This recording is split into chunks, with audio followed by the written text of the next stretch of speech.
সুন্দর করে পারবো মারবো 1 লাখ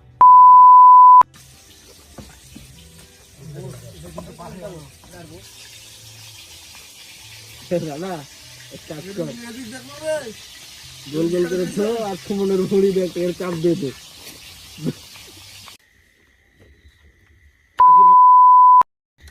কি পট রে বা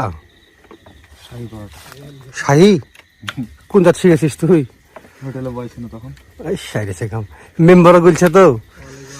তোর বেতন কত ছিল রানা 80 টাকা এই তো আলহামদুলিল্লাহ ভাই আরে মুবারক দেখাস না চল পাবি না কি রে এটা 3 টাকা দিতে আনতে হবে